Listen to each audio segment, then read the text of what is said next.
Aumento al salario mínimo, rescate del campo y reducción de impuestos fueron algunos de los 3 ejes económicos que dominaron el segundo debate presidencial.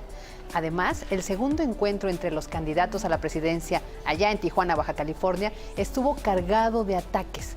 Aquí les vamos a tener una crónica de lo sucedido, pero además vamos a analizar este debate, que creo que es el primero cara a cara. Acompáñenos aquí en Punto y Coma. Bienvenidos. Mentiroso, farsante, autoritario, tramposo, demagogos, cínico, hipócrita, riquín canallín, corrupto, engañatontos, fueron algunos de los adjetivos que los candidatos presidenciales utilizaron unos contra otros en el segundo debate presidencial que se realizó este domingo en Tijuana, Baja California. En las más de 2 horas que duró el encuentro, la tensión en el ambiente subió en varias ocasiones, empezando con el momento en que López Obrador protegió su cartera. Aquí tengo el censo económico de 2014. Voy a cuidar la inversión, mi cartera porque la inversión como capital fijo. Mucho.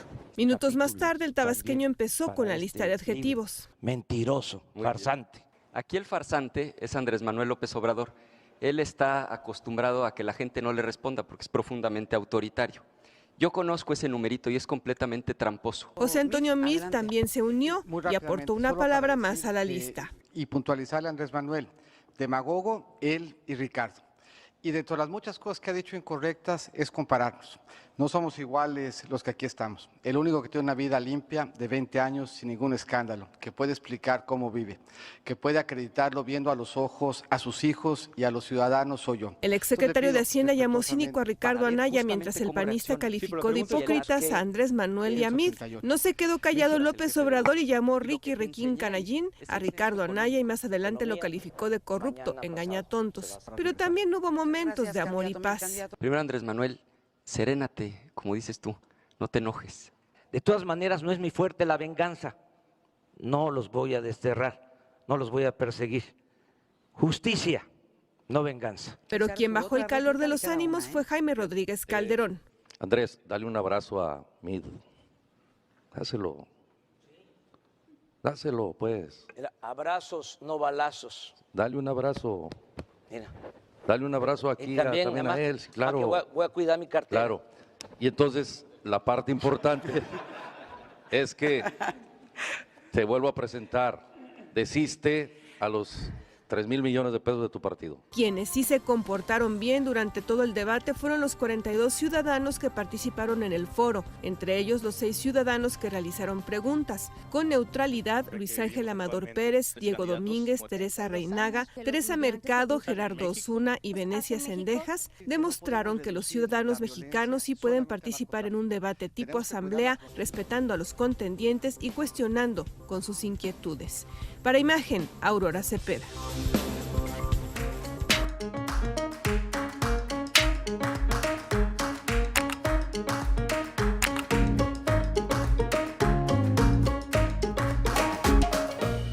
Bienvenidos a Punto y Coma, yo soy Fabiola Guarneros y me da muchísimo gusto que nos acompañen iniciando semana aquí en Excelsior Televisión con una mesa de verdad de lujo, de análisis, de propuestas, porque recuerden que nosotros en este programa de Punto y Coma nos gusta brindarles todos los elementos para que usted siempre tome una decisión informada, que es lo más valioso para nosotros. Y vamos a dar, primero a saludar a mi compañera Yasmín Jalil. ¿Cómo estás, Yas? Emocionada. Estoy emocionada desde ayer con todo lo que ha sucedido, con el debate, con lo que la gente responde y además, como dices, con esta mesa de lujo que tenemos el día de hoy. Pues vamos a empezar con Vanessa Rubio. ¿Cómo estás? Bienvenida, Vanessa. Bien, muchas gracias. Gracias por tenernos aquí. Saludo también a mis compañeros. Fer Belanzarón, ¿cómo estás, Fer? Encantado de estar contigo, Fabiola, Yasmín, con Vanessa y con Mario. Mario, bienvenido. Hola, gracias por la invitación. Feliz de estar aquí con ustedes. Qué bueno, la verdad les agradecemos mucho el que nos brinden este espacio porque andan corriendo, andan en campaña, ¿no?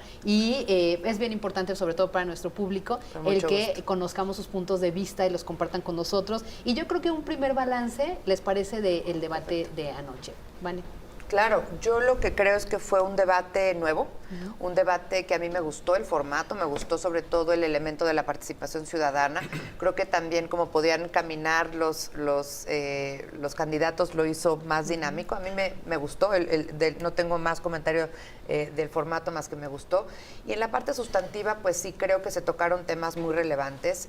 José Antonio Meade hizo despliegue pues de su capacidad, de su experiencia, de conocer estos temas de comercio internacional, de conocer el tema de migración, de conocer el tema de fronteras, de cómo combatir el crimen en la frontera, y creo que hubieron propuestas muy interesantes, por ejemplo, esta que hablaba José Antonio de la de reducir brechas, que es un elemento muy importante, reducir brechas entre donde se encontraban el norte, toda la frontera norte y el sur del país, reducir brechas entre quienes tienen y no tienen en nuestro país, con quienes todavía tenemos una deuda grande, si bien han habido avances, y por el otro lado, reducir la brecha entre el hombre y la mujer, porque lo sabemos, ustedes dos lo saben, yo lo sé, no tenemos los mismos derechos, no se ejerce de igual manera cada uno de los derechos constitucionales, y eso es algo en lo que todavía tenemos que trabajar mucho como sociedad, pero desde luego el gobierno impulsándolo.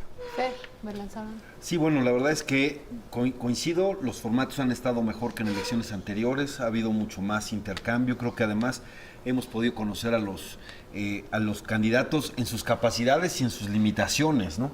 Y a mí lo que me gustó de Ricardo Anaya fue pues la firmeza con la cual se tiene que enfrentar a la amenaza de un gobierno de Trump que le hace bully a los mexicanos, digamos, ahí. Yo he podido convivir con migrantes mexicanos en Estados Unidos, estuve en Nueva York, estuve en California hablando con ellos. Están, pues la verdad es que se sienten muy abandonados del gobierno actual, y la propuesta que tiene Ricardo de poner todo a negociación, en una negociación integral, me parece que es lo correcto, no negociar parte por parte, que eso es lo que digamos que sería la cancha que les conveniera a ellos, sino poner toda la relación bilateral en la misma olla, y entender que Trump, como lo dice incluso en sus libros, busca intimidar al adversario, amenazar al adversario para sacar ventajas, y aquí lo que tendríamos que hacer es distinto, y me parece que puso muy clara la posición sobre lo que fue el tremendo error de invitar a Trump en la campaña, de que el gobierno mexicano se pusiera del lado de Trump, le hiciera ese acto de campaña en pleno proceso electoral, que sí fue humillante para los mexicanos, y creo que lo puso muy bien Ricardo. Y bueno, creo que además lo tengo que decir, tengo por supuesto reconocimiento a Vanessa del esfuerzo que está haciendo Meade, pero esto es entre dos, esto ya es entre Andrés Manuel López Obrador y Ricardo Anaya. Incluso el mismo Andrés Manuel no lo pudo ocultar, se le salió el tapón, como decimos, se mostró tal cual es. Yo creo que ya alguien que diga que es un estadista, pues es un chiste que se cuenta solo, ¿no? Imagínatelo en las Naciones Unidas agarrando su cartera y tapándosela, o diciéndole, oye tú, Trump, trompitas, trompeta, y jajaja, ¿no? O sea, es platanito, ¿no? Pero bueno, se mostró sus... así como Anaya creo que mostró sus capacidades para discutir, Andrés Manuel demostró sus incapacidades para debatir. Solo, como bien lo dice hoy Silva Herzog en su libro, para él solo vale la autoridad. Nada más un apunte. No Fox era muy dicharachero, ¿eh? ¿Y qué pasó, mi reina? Y fue presidente de la República, pero vamos, y bueno, Mario. Y Trump no se diga, dándole de besos a Macron, también tiene lo suyo. Bueno, en primer, Mario y ya después. Ya veremos las semejanzas que tiene Andrés Manuel con Fox, se podría decirnos Mario. Bueno, a mí también me gusta el formato, creo que mucho más relajado. Yo creo que se veían más cómodos, incluso todos los candidatos. La participación del público me parece también que es un acierto. Me gusta cómo se conducen tanto Krause como Yuriria. Son mucho más agresivos, insistentes. Bueno, no agresivos no es la palabra, más insistentes en sus planteamientos, exigiéndole mucho a los candidatos. A mí me gustó esa parte. Y a mí, Andrés Manuel me parece consistente en todo el planteamiento. Su planteamiento es, México no puede ser respetado en el exterior si no ponemos en orden primero la casa. ¿Por qué se conoce a México desafortunadamente en los últimos años?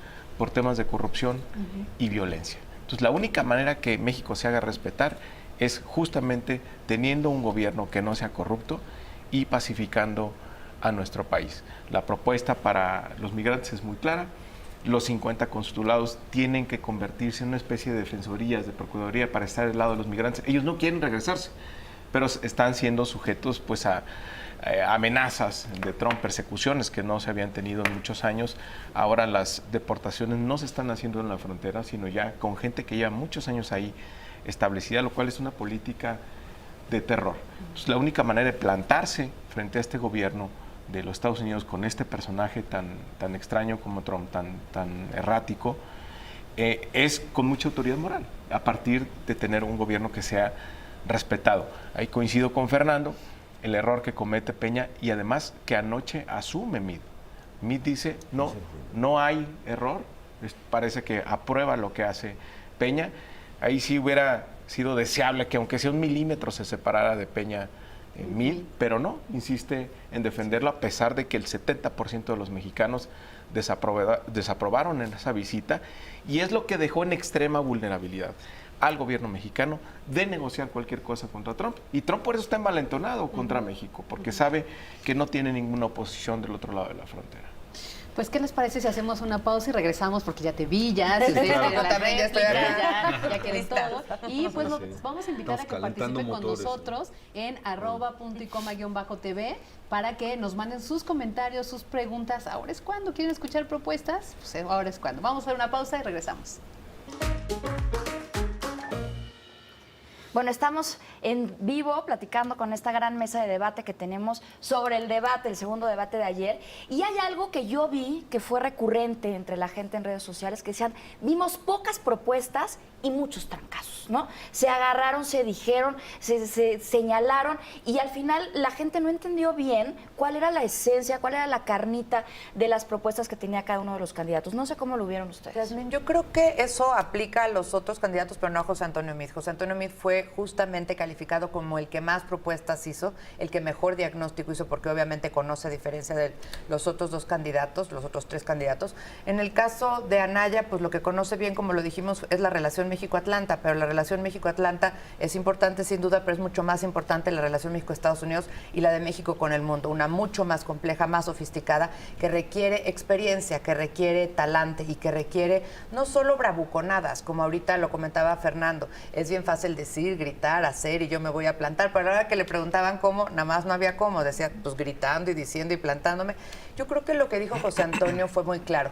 El hecho de que México siempre tenga un diálogo con todos los gobiernos es un elemento fundamental de la política exterior, es un elemento fundamental de la diplomacia. Eso no quiere decir que no lo hagas con firmeza, eso no lo quiere decir que no lo hagas con exigiendo respeto. Y como lo dijo José Antonio Meade, en mi gobierno, en el gobierno de José Antonio Meade, vamos a exigir respeto por delante. Esa va a ser la parte estructural de la relación, y sin eso no hay nada, y sin eso no hay relación sobre temas de agua, sobre temas de infraestructura fronteriza, sobre migración, sobre comercio, sobre lo que sea. Entonces, en ese sentido, el respeto va por delante.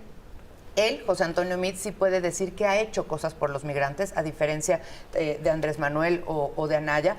La mitad de los estados en donde hoy se les da licencia de conducir a los migrantes, la consiguió José Antonio Meade con negociaciones con los gobiernos estatales.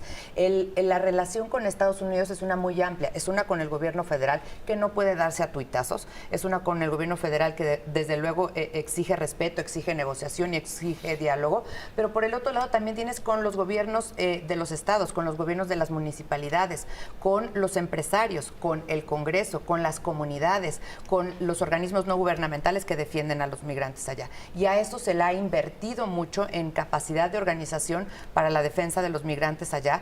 Y bueno, y la migración es un fenómeno muy complejo, tiene que ver con los mexicanos que viven allá, tiene que ver con los mexicanos que retornan, tiene que ver con los no mexicanos que transitan, sobre todo del Triángulo Norte, y en el caso de menores migrantes acompañados, pues José Antonio Meade fue el primero que puso en toda América Latina unidades de atención de salud para migrantes. Ahí están, existen, y se les da un derecho humano básico que es a la salud a los migrantes. Mucho por hacer, sin duda, pero vamos por la ruta correcta. Y eso es lo que José Antonio Meade propuso, entre otras muchas cosas, el día de ayer. Yasmín, creo que lo que más se recuerda de José Antonio Meade como canciller fue que participó en esta transferencia de recursos a Josefina Vázquez Mota, que ya posteriormente desapareció. Por lo menos de los 1,000 millones que desapareció Josefina, por lo menos 500 se dieron durante la gestión de Meade. Y algo que fue incomprensible para todos los mexicanos es que él como canciller dejó 6 meses acéfala la embajada de los Estados Unidos. Pero bueno, las propuestas, Me parece que, a ver, Andrés Manuel es muy claro en su planteamiento, que dice que ningún mexicano se vaya por necesidad. Para esto necesitamos desarrollo económico, necesitamos que nuestra economía crezca, necesitamos rescatar el campo. Nuestro campo mexicano ha expulsado por lo menos 8 millones de mexicanos de 1994 a la fecha. De nuestro campo, el 60% de la población está por debajo de la pobreza alimentaria. Si no reactivamos el campo, no va a parar esta expulsión de mexicanos hacia los Estados Unidos, con todos los riesgos que ello implica. Entonces, sí es muy importante que tengamos desarrollo económico, que nadie se vaya por necesidad, que los que se quieren ir se vayan por gusto, por ejemplo, como Anaya, que se fue para vivir como gringo rico a Atlanta. Mira, pero que nadie tenga pues la terrible necesidad, porque además los migrantes son muy trabajadores, se prácticamente arriesgaron su vida para cruzar la frontera y están contribuyendo a la economía de los Estados Unidos y a la nuestra, que las remesas son uno de los principales ingresos que tenemos como país. Entonces, importante, otra vez, la política interior, que tengamos desarrollo económico. Sí, bueno, primero, mira, un par de cosas. Primero, MID representa la continuidad de una política en donde los migrantes mexicanos no se sientan respaldados por el gobierno mexicano. No hay que hablar con ellos, ¿no? Por eso hace bien Anaya en ¿Anaya ha hablado con ellos? Sí, claro, y aparte asumió la agenda, y aparte asumió la agenda migrante y asumió la posibilidad de que ellos tuvieran una representación política en México, que es una de sus demandas.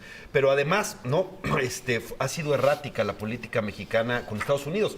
El primero estuvo Medina Mora, porque era el amigo del presidente, que luego se le antojó ser ministro de la Corte y dejaron a Cefa la relación, luego pusieron a otro embajador que luego se fue. La verdad es que ha sido muy errática la política mexicana en Estados Unidos, a pesar de que es la que tiene mayor importancia, y por lo tanto ese es el lastre de José Antonio. Van a poner a Castañeda?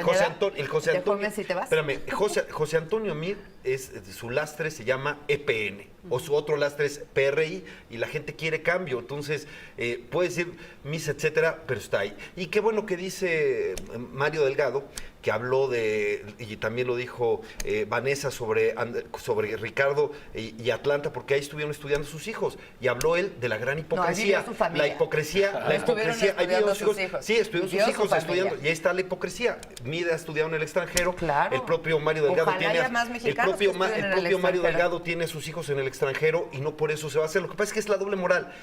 Andrés Manuel es incapaz de medir a los otros con la vara, de medirse a sí mismo con la vara que miden, y así son todos. Mario tiene a sus hijos en el extranjero, pero tiene que criticar al otro, y el otro es el rico, inadmisible, etcétera. La verdad es que se muerden la lengua y escupen al cielo. Pero además, lo que le dijo bien Ricardo Anaya a Andrés Manuel López Obrador fue, tu problema no es tu edad, sino tienes ideas viejas. Y efectivamente, yo cuando era niño, que estaba López Portillo como presidente, sacaban los anuncios de la autosuficiencia alimentaria. Esa era la propuesta de López Portillo, de la autosuficiencia alimentaria. ¿Y qué va a pasar si vas a cerrar y vas a poner proteccionismo a los granos, etcétera? Pues que en México van a comprar la gente precios más caros. Y si compras más caro, no vas a resolver el problema de la pobreza. La verdad es que sí es profundamente aldeano Andrés Manuel, y así se vio. Por eso no tenía ninguna propuesta nueva. ¿Qué haría Andrés Manuel López Obrador, que también tenía a su hijo estudiando en España? Y no hay ningún problema que estudie su hijo en España acá. El problema es la doble moral. El problema es que se haga la justicia en los bueyes de mi compadre y aplicarle una norma, no medirse con la misma vara que mides. Yo sí quisiera decir algo. Pero, no, todos queremos decir algo, pero espérame tantito. Ahorita vamos a hacer. Lo que voy a decir es que la propuesta de Andrés Manuel sin consignas sería un candidato mudo, porque siempre llega a las consignas. Ese asunto de la mejor política externa es la política interna, eso era un dogma del siglo pasado, como la autosuficiencia alimentaria, como eso. La verdad es que ojalá Andrés Manuel, ojalá aprendiera, y quizás de sus hijos, que tuvieran una visión mucho más apertura y de mucho más intercambio. Me encanta que toquen el tema del chismito también que hubo ayer, ¿no? Que si vivió el hijo de Andrés Manuel en España, que si Mide estudió fuera, como muchos que si estudiantes la familia mexicanos, exactamente, tuvieron relaciones fuera. Si quieren, ahorita platicamos un poquito de eso, porque también la gente como que no le quedó claro si sí, si no. Yo con la gente que veía el debate me decían, oye, si es verdad, no es verdad, es bueno o no. Ahorita regresamos con eso. Si es delito ser rico, no es delito ser rico. No, lo que es delito es el lavado de dinero. Ser rico no. El lavado de dinero ahorita si les parece regresando. Y lavado de dinero. Bueno, pero participen por favor con nosotros en nuestras redes sociales, @puntoycoma_TV. ¿Les convencieron las propuestas de los candidatos ayer en el segundo debate? Volvemos con esta mesa que no acaba.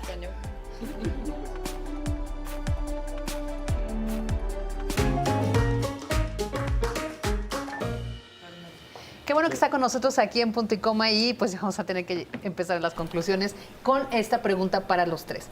¿Debate de dos, Mario? Bueno, no, la verdad es que nosotros vamos muy bien. Hay una disputa muy clara por el segundo lugar entre Mid y Anaya. Y bueno, pues a ver cómo les va a ellos. Quisiera decir algo de lo que propuso ayer Andrés Manuel. Me parece que el tema del salario es muy importante. El diferencial, señala el diferencial que existe entre México y Estados Unidos. Siempre se ha dicho que no se puede aumentar con una varita mágica el salario, es correcto, pero también es cierto que la productividad de los trabajadores mexicanos ha venido aumentando, por ejemplo, en el caso de la manufactura, y esto no se ha visto con una retribución al salario. A mí me parece que Andrés Manuel coincide con la propuesta 100% de la Coparmex de que tiene que haber una recuperación del salario. Ahí el candidato del PRI claramente señaló, pues se vio mucho más conservador en este tema. Y por último decir, hay una gran propuesta de Andrés Manuel que hace ayer, que es ante el contexto tan complicado en el exterior, proponer a Alicia Bárcena, que es una mexicana extraordinaria, dirigente de la secretaria general de la CEPAL desde hace por lo menos 10 años, es una mexicana de excepción, hay que decirlo, me parece una gran idea. Ojalá esto se pudiera concretar ya cuando Andrés Manuel sea presidente. Y en el tema de la atención de los migrantes, el trasladar el Instituto Nacional de Migración a la frontera también me parece un acierto de cómo va a ser su política para proteger a nuestros migrantes. Creo que la conclusión ayer de Andrés Manuel en todo el debate es cómo empieza.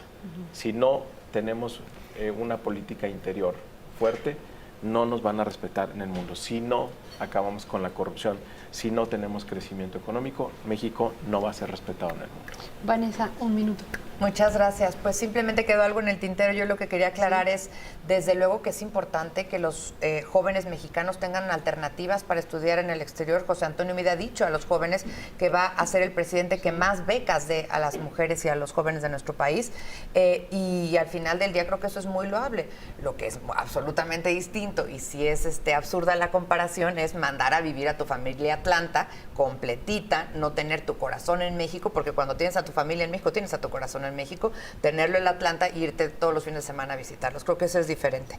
Y aquí se dividió en dos alternativas, yo creo, muy importantes. La apertura versus la cerrazón.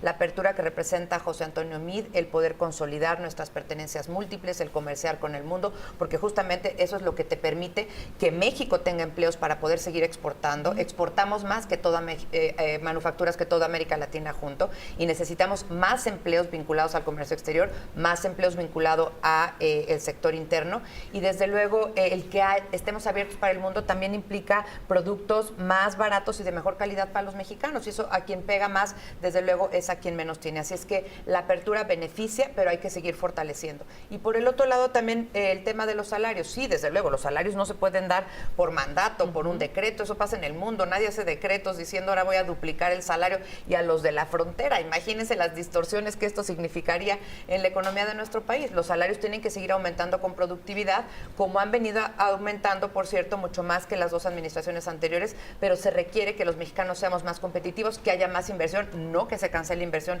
como la que pretende López Obrador en muchos aspectos, entre ellos el Aeropuerto Internacional de México, y lo que necesitamos es justamente una economía abierta, una economía que siga creciendo, pero una diversificación en donde aprovechemos todas y cada una de nuestras pertenencias múltiples. Fer, un minuto. Sí, bueno, yo estoy muy contento con lo que vi ayer en el debate. Se confirmó, a Ricardo Anaya volvió volvió a ganar el debate como lo ganó en el primero, me parece que así lo dicen todos los analistas imparciales de esto, y además se vuelve a confirmar que esto ya es una contienda entre dos. La gente no quiere continuidad, esto va a estar entre el cambio hacia el pasado con Andrés Manuel López Obrador o el cambio hacia el futuro con Ricardo Anaya. Por supuesto, en el asunto de los salarios ahí coincidimos, creemos que es increíble que en México alguien pueda tener trabajo y seguir en la pobreza, eso no ayuda, es una demanda incluso para la renegociación del TLC que me parece sensata, y bueno, hay que imaginarnos a quién queremos como un presidente insertado en el mundo, a quien comprende el mundo o a quien no lo comprende, y creo que eso quedó claro en el debate, y creo que los mexicanos van a tener con criterio propio, van a analizar, van a saber las capacidades y limitaciones de cada uno con lo que vieron, y yo estoy contento por lo que vi, porque Ricardo Anaya volvió a llevarse el debate, y esto va entre dos, viene una segunda vuelta de facto. ¿Qué quieres? ¿El cambio hacia el echeverrismo o el cambio hacia el futuro, un futuro cosmopolita, abierto, provisorio? Y además, algo que se me olvidó, la reivindicación del derecho de asilo que hizo Ricardo Anaya, excelente. Eso es la mejor tradición de la política exterior mexicana que se había perdido. Y ahora lo tiene Canadá con Trudeau, pero bueno. El 80% de las encuestas de hoy dan triunfo justamente a José Antonio Mide. Cuiden su cartera, cuiden su cartera. Muchísimas gracias por participar con nosotros. Quédense en la programación de Excelsior Televisión. Gracias, Vanessa, Fer, Mario. Gracias a ustedes. Muchas gracias. Gracias.